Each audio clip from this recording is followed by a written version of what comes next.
Hey folks, Mr. Dell here.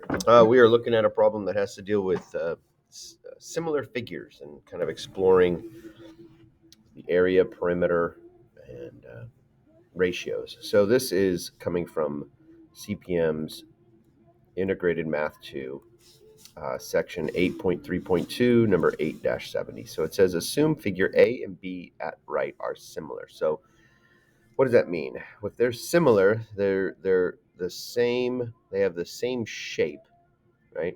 Same angles, um, but different size, right? There's a ratio there that we can explore. So it says the ratio of similarity is 3/4.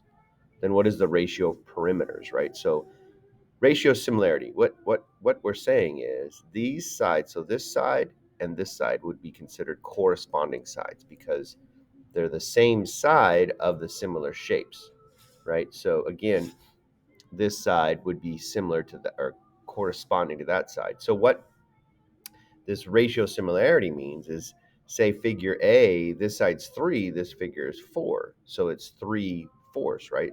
Ratio of sides. So if I also could say maybe this side here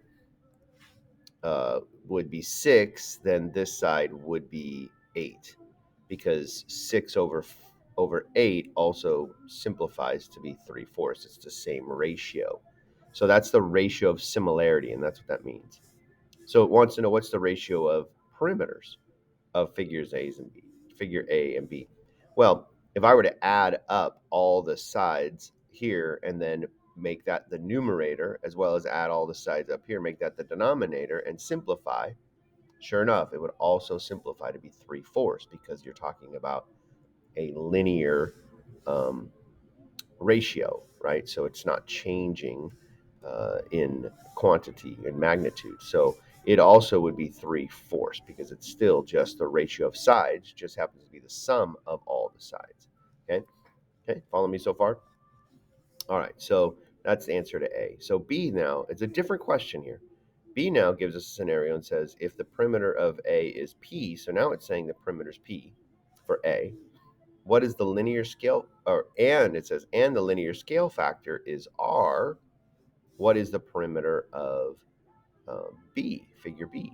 So once again, now we're looking at the scale factor they tell me is R, right?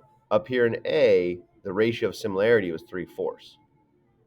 Okay, so also could be known as scale factor. So that was the situation for A. So for B, though, now they're saying the scale factor is R. So if I know the scale factor being R, my scale factor, what I would do is, if I know the perimeter of A, I would take and multiply it times R to find the perimeter of B.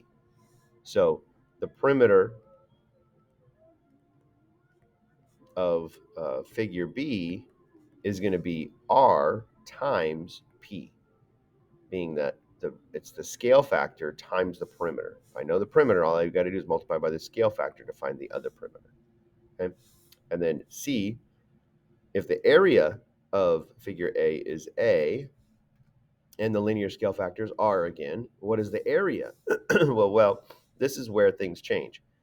Scale factor with area is not just the factor itself, but it's the squared, right? Because if you think about like a square, if I knew my scale factor was R, right, I would multiply each side by R to find the side lengths. But if I'm looking for area, R times R is R squared. The area of that would be R squared. So your area is always measured in square units. That's another way to kind of think through this one.